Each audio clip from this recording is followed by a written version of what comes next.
First question is about demography. I spoke with you in the past about that, and I think it's very important for you, and you pointed on that a lot of your discussion and your purpose. Is it? Yeah, I really want to emphasize that it's important to have children and to create the new generation. And as simple as it sounds, if people do not have children, there is no new generation. So I'm very much in favor of humanity expanding and creating a bright and exciting future for the world. But fundamental to the furtherance of human civilization is having humans. As simple and basic as that sounds, and every year I look at the birth rates and I'm like, it's a bit depressing because birth rates seem to decline every year. And I think that perhaps my biggest advice to leaders, to government leaders, and to the people in general would be to make sure to have children to create the new generation. And I think any incentives that can be done to incent the new generation, to make it easier for women to have children and to support the children, I think would be very wise. This is so fundamental, and I really can't emphasize that enough. If you don't have a new generation, there is no new generation. Or with current birth rates, I think it may be the birth rate is maybe half of the replacement rate. And what that means is in 3 generations, the population will be roughly 1/10 of its current size. In 3 generations, maybe 4 generations, the population will be 1/10 of its current size. So I always want to emphasize this point because it is so basic and fundamental that if there's not at least a birth rate which is keeping population constant, then a people will disappear. Disappear, Mr. Musk, disappear. Disappear. We have a lot of immigration. Somebody says that immigration is important for that reason. What's your point on that? Immigrations is coming in Europe and is coming in America from the south of America and then Europe from the south of the Mediterranean Sea. What do you think about that? Well, I think one can't depend on other countries for immigration. And in fact, if you look at, say, the population worldwide, and this is almost everywhere in the world, and it seems to be a function of how once a country industrializes, once a country urbanizes, the population immediately starts to decline. So one could say, for example, like China could not possibly solve its population with immigration because if China is currently tracking to be maybe lose 40% of its population every generation, that would be 700 million, 800 million people, or roughly 700 million people. It's a lot, basically. You'd have to have the entire United States immigrate there twice every generation to simply maintain numbers, just for China. So immigration, there simply aren't enough numbers in immigration. And I think there is value to a culture. We don't want cultures. We don't want Japan to disappear. We don't want Italy as a culture to disappear. We don't want France as a culture to disappear. I think we have to maintain the sort of reasonable cultural identity of the various countries, or they simply will not be those countries. Italy is the people of Italy. The buildings are there, but really, what is Italy? Italy is the people of Italy. So, I mean, I just think it's, and I speak as someone who is very much an environmentalist. I believe in building a sustainable future for the world. I think that there are very few people who, as an individual, who have done more than I have to help the environment with electric cars and solar and batteries to create a sustainable energy future, because we absolutely need a sustainable energy future. But there is an aspect of the environmental movement that I think has gone too far. Really? Said from you? Yes. So, said from me, I think I am objectively one of the world's leading environmentalists in terms of doing things. I would say so. Like, I'm an environmentalist who does things. I'm of action, not talk. I act. So I feel I can say, as an environmentalist, that the environmentalist movement has gone too far.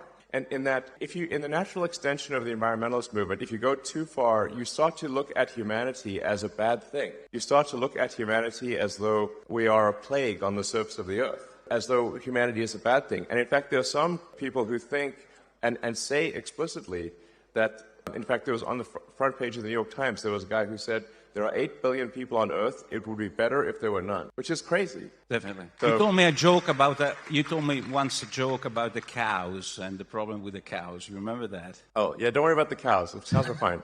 Cows are not going to destroy the environment. Cows are fine. Yes. We have a lot of laws, European laws against all the people who work with them. It's a big issue for us because it seems a green issue, but it's a very industrial issue for us. Yeah, I think farming and cows do not have any meaningful effect on the environment. Yes, underline, please.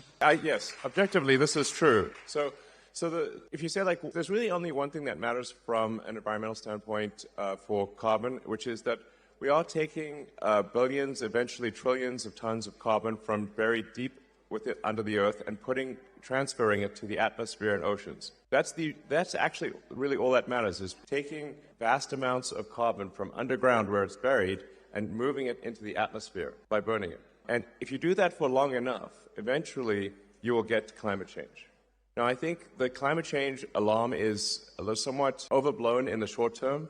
It's still a concern in the long term, but I think it's exaggerated in the short term. Great. Now, I'm trying to thread the needle here between what is pragmatic and what is sensible, what really matters and what doesn't matter. What really matters is that over the long term, over the course of the next several decades, that we gradually reduce how many millions and billions of tons of carbon that we move from underground and to the atmosphere, because we're running sort of a climate experiment that is dangerous. But I also don't think that I think of it as a fundamental civilizational risk. It's not going to destroy life on Earth. It's not going to destroy humanity, but it will create hardship if you change the climate over many decades. So I think my message is I think much more pragmatic and I think correct and sensible. And I don't think we should demonize oil and gas. I think we should say, look, that is obviously necessary in the short term and the medium term too, and it'll take several decades to become sustainable. So I think if we just, without getting too worried about it, seek to have a sustainable energy future gradually, then that's what will happen. And so, but I think that some of the environmentalist movement is part of what is causing people to lose hope in the future. So I guess what I'm trying to say is that we should have hope in the future. We should be excited about the future, and we should build the future we want. What about, you call it the woke mind? Yes, it's the name you gave to that. Woke mind that virus. illness, woke mind illness. What's that virus? Yeah, so it's coming to Europe. I have to advise you, huh? Yes, well, this is not something you should import from America. Please don't import the woke mind virus. It's bad. So essentially to summarize maybe the woke mind virus, it consists of creating very divisive identity politics. So it actually amplifies, mind virus, in my view, amplifies racism, amplifies, frankly, sexism, and all the isms. And while claiming to do the opposite, it actually divides people and makes them sort of hate each other, and it makes people hate themselves. And it's also anti-meritocratic. It's not merit-based. So you want to have people succeed based on how hard they work and the talents, not who they are, whether they're man, woman, what race or gender, that stuff is all it's an artificial mental civil war that is created. And it's not, and let me tell you, it's no fun, okay? It is like woke mind virus and fun are incompatible. There's no fun in that. No joy. Woke mind virus is all about condemning people instead of celebrating people. Like when in the woke, it just doesn't celebrate. It's all about condemning and being divisive and being just, I think it's just evil, frankly. Really? Yeah, it's bad. So bad. Yeah. But you get a lot of problems saying so on your social, in X, or have this point of view. You were a good friend of Obama administration, and now they don't really like you so much for this kind of speech you do in public, or not? I don't know. I'm very pro-human. I'm very pro-civilization. I'm in favor of humanity and our collective consciousness expanding on Earth and going beyond Earth, being a multi-planet species, a spacefaring civilization, and being out there among the stars and finding out the nature of the universe.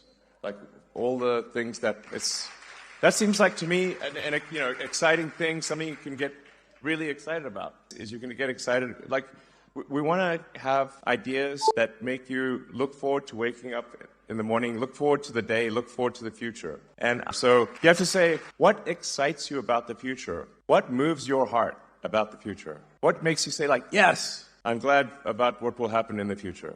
That's what we must focus on.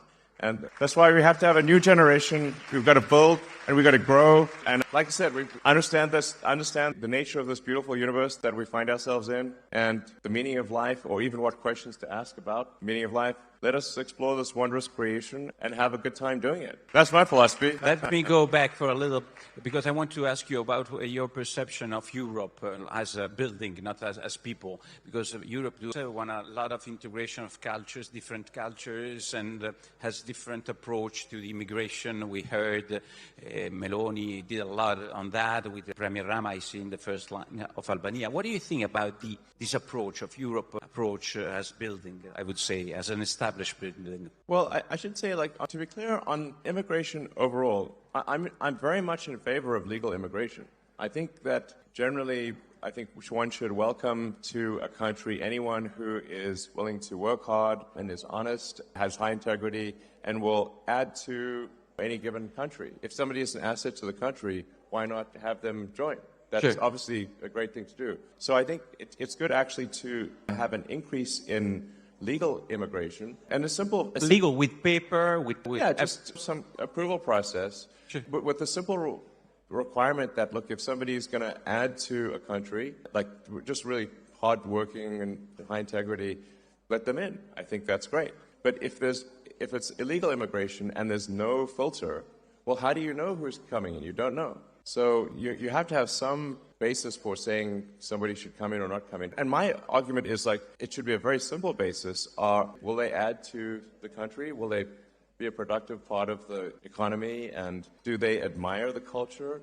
Do they want to join because of the culture? Then that's great.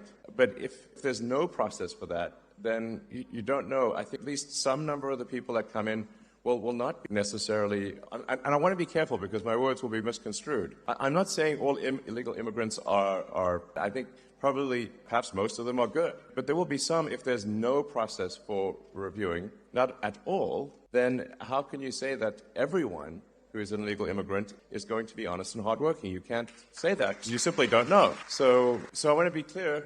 Top line, pro-immigration, but let's increase legal immigration, but we should stop illegal immigration. I think this is just logical. You have a lot of companies. So that's right. You can drink because I want to do the list of the companies. Yeah. You have 5-7 minutes to do that. I mean, I'm joking with SpaceX, X, Neuralink. So many X's. All the X's. Guess what my favorite letter is? It's a good place to invest. Italy. It's a good place to invest some of, I mean, not your money, but some investment from your company, of the American companies, of the, I would say, competitive companies in this place. What's your opinion? No, I mean, I think Italy is an incredible country, incredible culture. I love visiting. I love the Italian people. I think you guys are amazing.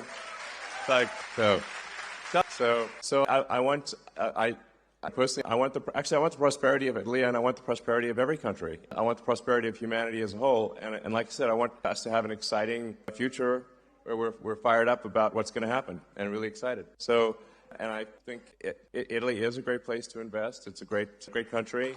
But I do want to emphasize that I do worry about the low birth rate. And if a company is to invest in Italy, they're like, well, you have to say, like, will there be enough people to work there? It's a simple question. If the workforce is declining, then who will work at the company? It's simple. If there's no people, there's no people to work. Yeah, but I mean, in 50 years, 60... No, but I think it's even sooner than that, though. You're so worried about that. Is the problem? I feel like a total Cassandra here, because like I seem to be worried about it much more than other people. But there just needs to be people. If you don't make a new generation of people, there is no new generation of people. So that's it. I know I'm being repetitive here, but I'm just trying to state facts. So it's a good place to invest. I agree. It's a good place to invest, and a wonderful country. So please make more Italians, is what I'm saying. You said once that the internet is the system, is the I write down your word, the nervous system of humanity. What's it? Yes. You said once to me. And what's a long time ago, artificial actually. Intelligence for you? Sorry? Artificial Artificial intelligence. If that is the nervous system, artificial intelligence, use another metaphor. You asked me, what do I think of artificial intelligence? Obviously. Well, you can think of artificial intelligence as, this is perhaps the biggest inflection point in intelligence since Homo sapiens. Yeah. Artificial intelligence is will be essentially sort of a new species, or is a new species. So I think one of the biggest challenges, if I look at, say, civilizational risk, the risk to the future of humanity, birth rate is one of them. If we just don't have kids and dwindle away, that's one, which I've talked a lot about. The other is, there's always like potentially nuclear war, of course, that kind of thing.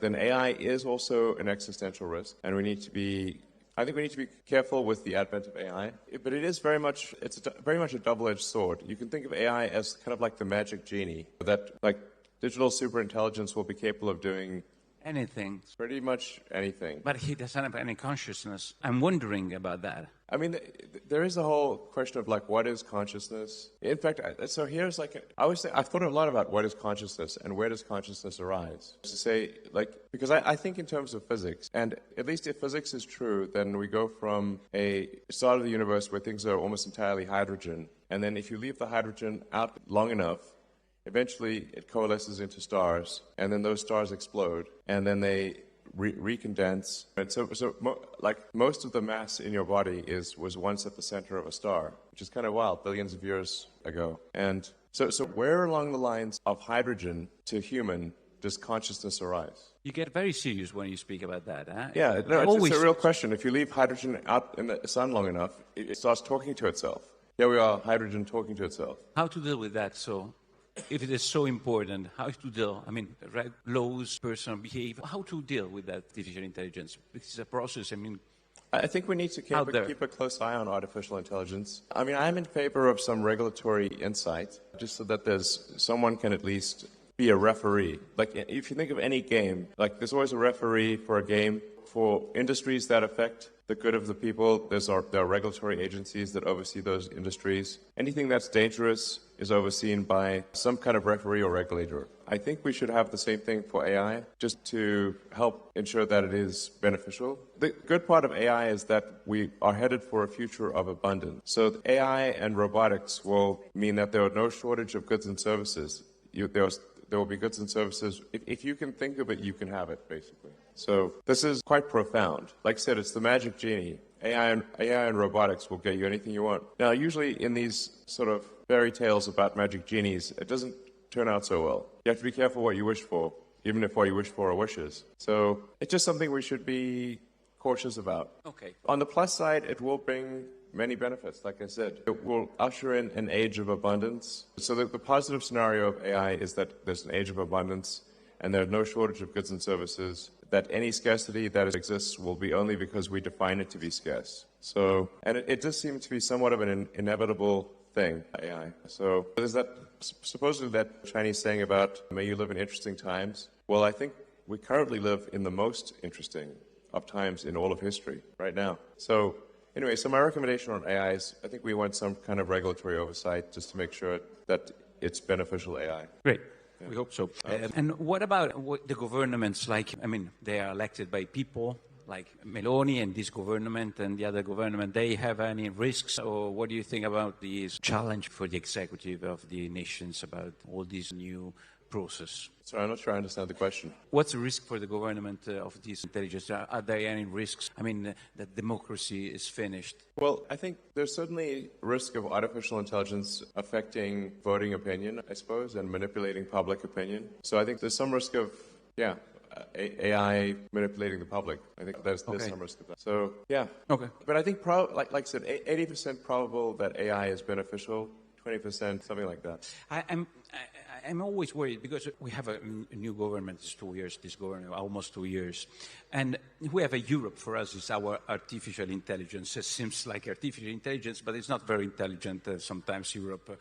And so I'm wondering, what do you think about the government and about Europe? For us, it's so important, the relation. I understand artificial intelligence in the future, but in the present, we have laws, constraints that comes from Europe. What do you think about that, if you have any opinion on that? And what do you think about Italian government, which is trying to have a position, I would say a position, Meloni, I don't know if there's more than a position. You want me to be more tough than a position? It's okay. What do you think? It's good to have a position in Europe, to be, I would say, different from main course of European politics. Do you mean like country decisions versus EU decisions? Or decision about green, about the politics, immigration? Oh. There's a separate question of, like, I think regulations in Europe, there are too many regulations. In general, I'm not speaking about a specific case of AI. I think one could look at this as overall a fundamental function of a stable civilization. The longer that any given civilization is stable and does not have a big war, the more rules and regulations will accumulate over time. So rules, regulations, laws, they are immortal. They never die. But people die. So if every year more and more rules, regulations, and laws are added, you will eventually make everything illegal. And you can think of it Gulliver's Travels, where Gulliver, if the nation is Gulliver, is being tied down by one little regulatory string at a time. And eventually you have millions of strings, and then the giant can't move. And so I think there needs to be something where we delete rules, regulations, and laws. Because if all we do is add them, eventually we will be able to do nothing. Shall I do some question about your companies? Because here there are all the young people, not only the young people from an important Italian party, and most of them use the social network, they use X. And I saw in the past days that the CEO of Disney said, I don't want to invest any advertising on X. And he's investing, for example, in the Meta, in the Instagram, and he said there are problems of, I don't know which kind of problem they find on X. I want child exploitation on Instagram. What's going on? Why an important investor like Disney said something so tough on X? What's going on there? Well, first of all, I think X will be fine, and we are actually already seeing advertisers return to X. So I guess they were, I don't know, upset with something I said or something, I don't know. But the advertisers, I think, the brand advertisers are they're always worried about their brand. And maybe a bit more than they should be. But I think it's a short-term issue. Like I said, the advertisers, they sometimes get upset, but then they usually calm down and they return to advertising. So come on, you know that there is the woke virus over there. Well, yes, that's the problem. I don't want to answer for you. Yeah, no, you're right. If we're going to fight the woke mind virus, then the woke mind virus will fight back. And unfortunately, Disney is deeply infected with the woke mind virus. In fact, if you ask an AI what is the most woke company on earth, it's Disney. Really? And you have to say, I think they should be asking themselves, what would Walt Disney think of Disney today? I think he's turning in his grave. I think he's not happy. Sure. If the namesake of the company is not happy, that's probably a bad sign. Because Walt Disney, what did he care about? He cared about bringing joy to people's lives. He making wonderful things that children and families could enjoy. And he created some of the coolest art in the world and stuff that even 100 years after it's created, we still remember it, and it's still a major thing. But you have to say, how great was Walt Disney? It was amazing. But now, Disney, at least for now, is deeply infected with the woke mind virus. I think that will change over time. I hope so. Yeah, right, at the European Commission, they're not investing on X, you know that.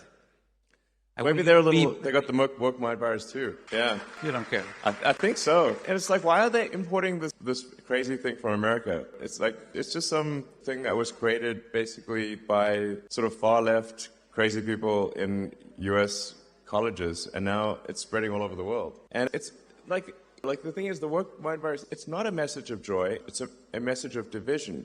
Sure. It's not a message of love, it's a message of hate. And it's like, and so I'm like let's, I don't know. I'm in favor of have a future that's got more love, more more, and let us build a fun, exciting future. And the woke mind virus is all about condemning one group and condemning this, condemning that. It's like, and it's also just being it just wants to scold you all the time and treat you like I don't know. Who wants to be scolded? It's not fun. So anyway, I think we want to have so I guess at its heart, my concern is that the woke mind virus is anti-civilizational.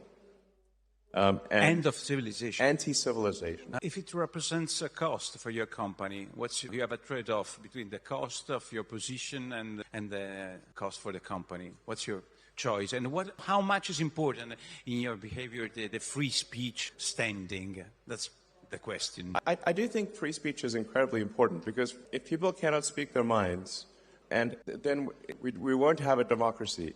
democracy is the foundation of democracy is freedom of speech. Yeah. But also saying something. So He's laughing at that because he knows that it's so important for you. But tell me more about the free speech, because here is very important. A person here couldn't speak for a lot of people because they were considered mavericks and worse than that. Free speech for everybody is important, not just for the person who say the right things. It's correct. Exactly. No, exactly.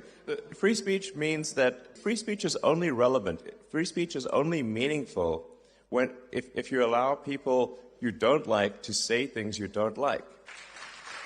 So that's how it's working. That's how you know it's working. Because once you start to censor people you don't like saying things you don't like, it's only a matter of time before that censorship turns on you. Eventually, live by the sword, die by the sword. Live by censorship, die by censorship.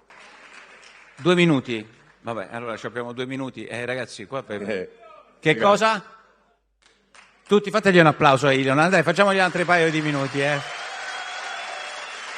Elon, why you spoke about free speech? You bought Twitter for the free speech. 2 minuti, dai, 2 minuti. Just for the free speech, not for the business inside. You bought... yeah. Well, I mean, here's the thing. So I think you have to say, like, if civilization is not strong, if civilization doesn't grow, then nothing else matters. Profits don't matter if civilization collapses. There's no profits. There's no... We cannot exist absent civilization. So sometimes people may say, like, well, is this an altruistic thing? I mean, I think for me, it feels altruistic, but even if one is not altruistic, even if one is very self-centered, you have to say, if you simply think long-term, you have to be pro-civilization because you cannot exist without civilization. Okay? How important from 0 to 10 in the scale from 0 to 10 money? You are the richest person in the world. How is important money for you from 0 to 10? 0 is the less important and is the good one. I don't know. I don't want to... 1 or 2 or something? No, come on. No, I mean...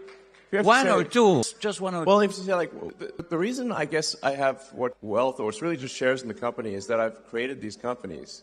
And these companies like SpaceX, Tesla is 140,000 jobs direct worldwide, and 5 times that number, maybe almost 1 million jobs when you look at the whole supply chain is what Tesla's created. And then SpaceX is about 15,000 people, and also like maybe full total supply chain 50,000 people.